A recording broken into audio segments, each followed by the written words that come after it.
دا سبزي د ډیرو خلکو ډیره زیاته خوښوي چې پخه شي نو ناشته کې هم غواړي او صبر هم ترې نه کېږي لکه زه او د زه نه خلکو داسې پدې شي لکه زموږ په کور کې یو کس دی چې وایي چې ورته وګورم نو اوږې موړ شم ګوبي آلو به پخو او هغه هم داسې ثابت ډېر خلکو نه دا ډېر مات شي حلوا غونډه کې جوړوي خو کیدای شي د هغې هغه خوښي خو زموږ داسې خوښي چې دی پکې لږ ژوندی ژوندی ښکاري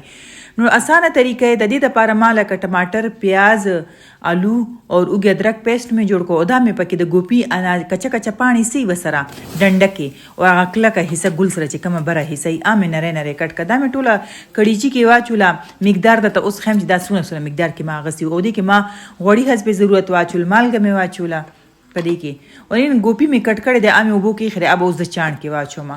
نو دلته وګورئ دا یو نارمل ګوپي او لږ ښه او 3 الوګانو 3 ټماټر اوږه ادرک او یو غټ پیاز واخلئ او دا ادرک پکې دا راټول ور وانه وشي چې کوم ښکاري دینه ما لږ اغستی و نو بس دا عین هر څه مې چې واچول نو دې کې به اوس دلته نورې مسالې لا نه اچوم خو دې کې به زه اجواین واچوم مطلب سپرکې دا سپرکې چې دی دا بادي دپاره بادو دپاره ښیي که نه او ګوبي خو چې دی هسې هم بادي دی او زموږ پښتنو ته خو خدایه پاکه یو ډرامه پکار وي د رزق نه به هم ډرامې جوړې کړي به اوس مالګه مې پرې واچوله ډکر مې پرې کېښو نو دلته دا وګورئ یو ځل منځ کې ما وکتو زه اکثر چې کټوی پخوم ډېر تیز ګیس باندې نه پخوم کم وي او تیز خو بالکل نه نو دلته دا 3-4 منټه ما پوخ کو بس بیا مې پکې سور مرچکې واچولو یو چمچه او نیمه چمچه مې پکې د کټوی مساله واچوله ولې چې رنګ یې چې ډېر زیات تیز نشي سور نشي خوند نه کوي خوش دنیا پاوډر د سره یې واچوئ کورکمان پکې لږ شانتې واچوئ که د کټوی مساله نه دا شی نه دي که نه زیره پاوډر شو ښه نو دلته وګورئ بس دلته اوس دا الو چې دی نیم نه ډېر پوخ دی مطلب دلته به 6 منټه شوي یا 15-6 منټه بس بیا مې پکې او ګوپي واچولو دا ګوپي تاسو ته ښکاري دي سره اکله کې حصې اډو بیشته نه دا صرف ګل دی ګل مې کټ کړی زه نه ښځې دا مره ځان خلاصي چې صرف دا ګل او الو پخوي داسې مه کوئ دا اسراف کې راځي د دې لږې دا سختې حصې چې دي الو سره واچوئ ښکلې نرم هم شي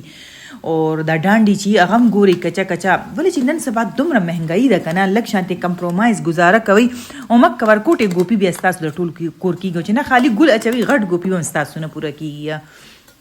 نو بس دا مې واچوله مکس مې کا او دې باندې به د اوبو چڼکه ورکړو مطلب داسې ووایي چې نیمه پیاله اوبه پکې واچوئ او ډکن پکې ایږدئ او منځ کې یو ځل 2 ځل خامخا وګورئ لکه 2 منټو پس بیا 2 منټو پس وګورئ دلته کې اوس دا ګوپي چې دی دا نرم شو خو لا پوره داسې نه ده چې بس ماتېږي نو دلته به زه دا یو 2 منټه داسې سور کړم ګیس مې ولاندې تیز کو او دا به زه سور کوم دې سره دا چې دې ټایم کې دا کله سور شي د یو خوږوالی په دې کې راشي یو مزېدار شي هغه غوړي به تاسو ته ښکاري چې غوړي را پرېښه نو بس دلته پکې بیا دنیا کټ کو د دنیا ډنډه کې چې دی اکثر ازه پیله کټ کم کنه چې لږ شانتي دی دغه کې سالن کې سوفت شي یو منټ په سره پخوم او دنیا پانی چې دی ازه نه پخوم اپ زه اخر کې اچوم نو دا ډنډه کې مې پکې کټ کې داسې مانه چلونه یې زده کوئ او خیر دی لږ کفایت شاري کوي نو اوس مې په دنیا واچوله دا دومره مزېدار لګي که نه او که تاسو چېرې کور کې ډېر یې وایي چې دا سالن کم دی خیر دی په دې کې باندې نیمه پیاله اوبه واچوئ پکې مکس کړئ اډو پته به یې نه لګي که نه او هغه لږ نرم نرم هم شي که ستاسو نرم نرم خوښي خو ځنه خلک داسې اوچ سور کړې سبزي غواړي نو بس دا داسې مزېدار الو ګوبي شو تیار که نه او دې سره چې به یې واخلي اچار او که اچار نه نیمبو پرې واچوئ نارنج پرې واچوئ اوس نارنج پراته وو خو ما ویل دا خپل د لاسو اچار راواخله دا به ډېره مزه وکړي او ورسره څونه شنه مرچکي چې پکې د کټوۍ کې چولي ټول زما یې هغې